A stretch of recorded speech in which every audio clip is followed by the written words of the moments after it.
গৌরানুরাগী এবং বৈষ্ণবরাগী সকল সাধুগুরু বৈষ্ণবের চরণে রইল আমাদের শত সহস্র কোটি ধন্যবাদ।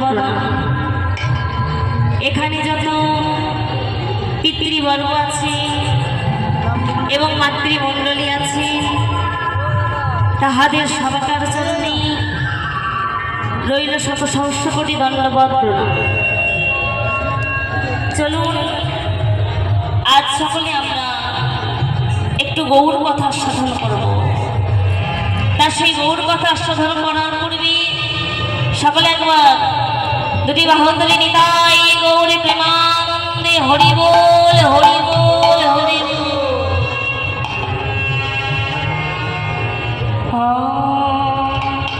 রাম গোরা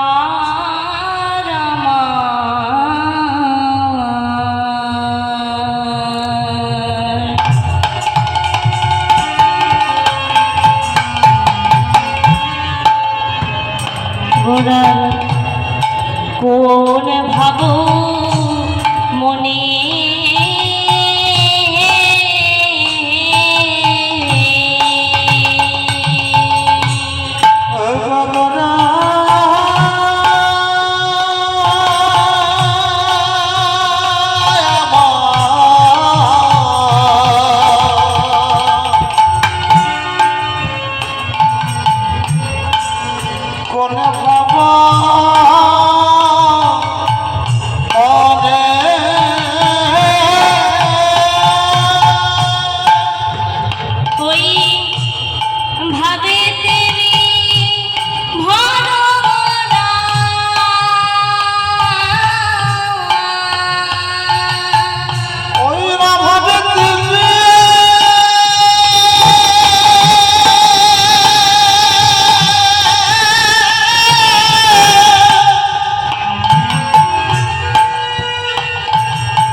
বলছি দেখো দেখো আজ ভাবটা কেমন হয়েছে জানো?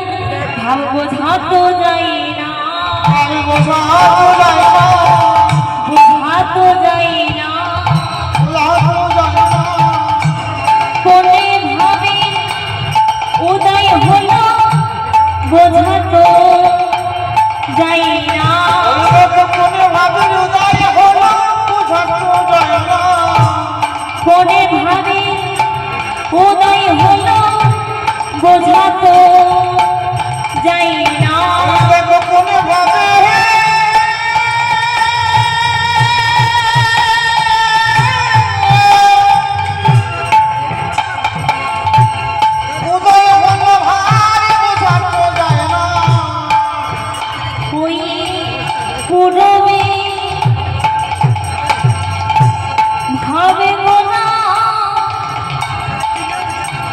বোঝা তো যায় না,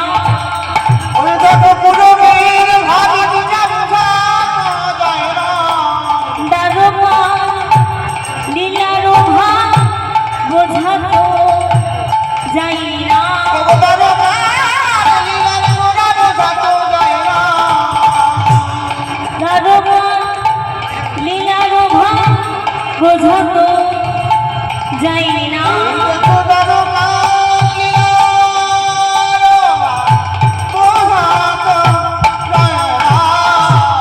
বৃন্দাবন লীলা গো ভাব বোঝা তো যাই না।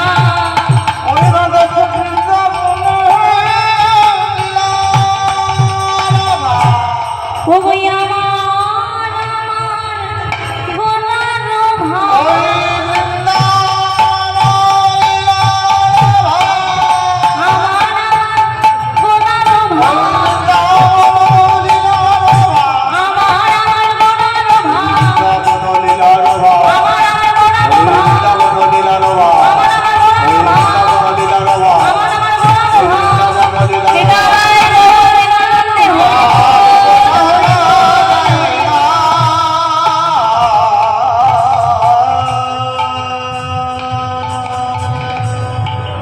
ভক্তগণকে সঙ্গে লইয়ে শ্রীবাস অঙ্গনে বসে রয়েছে। ভক্ত সঙ্গে বসে আছে ঠিকই, কিন্তু গৌর হরিরাজ মনটা ভালো নেই। তাই ভক্তগণ বলছে, গৌর হরি তোমার কি হয়েছে একবার বলো তো, কেন তুমি মলিন বদন নিয়ে বসে আছো? বলো না গৌর হরি যে তোমার কি হয়েছে। আজ নবদ্বীপের ভক্ত বারবার করে আমার গৌর হরিকে এক কথা জিজ্ঞাসা করছে, বলো না তোমার কি হয়েছে, বদনটা কেন শুকিয়ে গেছে? কিন্তু গৌর হরি আমার নিরন্তর হয়ে বসে আছে। কিন্তু বাবা তারা তো নবদ্বীপের ভক্ত, তারা যে বাবা গোড়া ছাড়া আন জানে না, গোড়া ছাড়া আন বোঝে না। তারা সদা সর্বদা হা গৌর গৌর বলে কাঁদে, হা গৌর প্রাণ গৌর বলে ডাকে। গৌর ছাড়া তারা কিচ্ছু বোঝে না। কিন্তু দেখুন আমরা তো বাবা একরকম ভক্ত, কিন্তু এই আমাদের মতো ভক্ত আর ওই বাবা নবদ্বীপের ভক্তের মধ্যে অনেকটা পার্থক্য আছে। কারণ তারা সদা সর্বদা হা গৌর প্রাণ গৌর করে, তাদের গৌরঙ্গ প্রাণ। কিন্তু আমরা সংসারী জীব, দিনান্তে নিঃসন্তে একবারও হরি নামটুকু বলার মতো সময় নেই। সংসারী জীবের দশাটা ঠিক কেমন জানে, হরিনাম করবো কখন, কৃষ্ণ নাম করবো কখন, আমার ঘর আমার ছেলে আমার টাকা আমার পয়সা সদা সর্বদা আমার আমার করতে করতে আমাদের সময়টা ফুরাইয়ে যাচ্ছে। কিন্তু আমি যে কার সেটাই আমরা ভুলে গেছি। সংসারী জীব হয়ে শুধু আমার আমার করে গেলাম, কিন্তু আমরা নিজেরা কখনো বিচার করে দেখেছি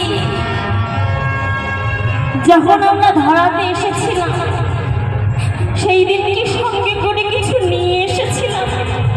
কি গো বাবা এনেছিলাম? যেদিন ধরা মাঝে এলাম সেই দিন কিন্তু সঙ্গে করে কিছু নিয়ে আসে।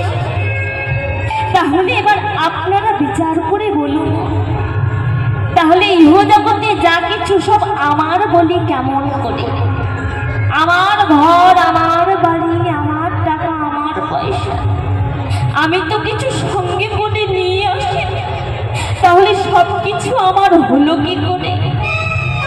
আবার কোনো ভক্তির মনে এই প্রশ্নটা কোনোদিন জাগে না, ইহ জগতে সবই যদি আমার তাহলে আমি এই আমাদের মতো কলিহত জীবের মনে এই প্রশ্নটা জাগলো না। করতে ব্যস্ত রইলাম? এই প্রশ্নটা আমাদের অন্তরে জাগেনি ঠিকই, একজন ভক্তের অন্তরে জেগেছে। সে হলো সনাতন গোস্বামী। সনাতন গোস্বামী একদিন মনে মনে চিন্তা করছে, এই সবাই যে বলে আমার ঘর, আমার বাড়ি, আমার টাকা, আমার পয়সা সবই তো আমার, তাহলে আমি কার? এই প্রশ্নের উত্তরটা তো আমায় জানতে হবে যে আমি কার। মনে মনে চিন্তা করছি এই প্রশ্নের উত্তরটা একজন দিতে পারে, সে হলো আমার গৌর। কিন্তু গৌরহরি তো এখন নবদ্বীপে নেই, তিনি তো আছেন কাশীধামে। তাহলে আমি প্রশ্নের উত্তরটা পাবো কেমন করে? কে আমায় বলে দেবে যে আমি কার? প্রশ্নের উত্তরে জানবার জন্য সনাতন গোস্বামী ছুটতে ছুটতে চলেছে কাশীধামে। গৌরহরি, ও গৌরহরি, গৌর গৌর বলতে বলতে গৌর চরণে গিয়ে আছাড় খেয়ে পড়ছে, বলছে গৌর, ও গৌর, আমি মাত্র একটি প্রশ্নের উত্তর জানবার জন্য আমি আমার সর্বস্ব ত্যাগ করে তোমার কাছে এসেছি দয়াময়। গৌরহরি বলছে, শোনো সনাতন, তুমি যে প্রশ্নের উত্তরটা জানতে এসেছো সেই প্রশ্নের উত্তর তোমায় দেবে। তুমি যে বললে তুমি সর্বস্ব মায়া ত্যাগ করে তুমি কাঙাল হয়ে আমার কাছে এসেছো, তাহলে বলো সনাতন, তুমি যদি সর্বস্ব মায়া ত্যাগ করে এসেছো তাহলে তোমার গায়ে এখনো কম্বলটা আছে কেন? যেই না গৌরহরি কথা বলেছে সনাতন গোস্বামী চমকে উঠলেন, তাই তো, আমি যদি সর্বস্ব ত্যাগ করে কাঙাল হয়ে তোমার চরণে এসেছি তাহলে আমার গায়ে এখনো কম্বলটা আছে কেন? দাঁড়াও গৌরহরি, দাঁড়াও। এই বলে ছুটে গিয়ে পথের ধারে এক ভিখারি ছিল, সেই ভিখারিকে কম্বলটি দান করে দিলেন। কম্বলটি দান করে দিয়ে ছুটে ছুটে এসে বলছে, গৌরহরি, এবার তুমি আমায় বলে দাও, ইহ জগতে সবে যদি আমার হয় আমি কার? এই প্রশ্নের উত্তরটা তোমায় আজ বলে দিতে হবে গৌর। আমি এই প্রশ্নের উত্তর জানবার জন্য কাঙাল হয়ে সর্বস্ব ত্যাগ করে তোমার কাছে এসেছি, তুমি বলে দাও। গৌরহরি বলছে, শোনো সনাতন, এ জগতে শুধু তোমার কেন, জগতের প্রত্যেকটা জীবের যে একটাই পরিচয়, সেটা হলো জীব নিত্য কৃষ্ণ দাস। কিন্তু এই মায়ার সংসারে পড়ে আমার আমার আমার করতে করতে সবাই ভুলে গেছে যে তারা ভগবানের দাস।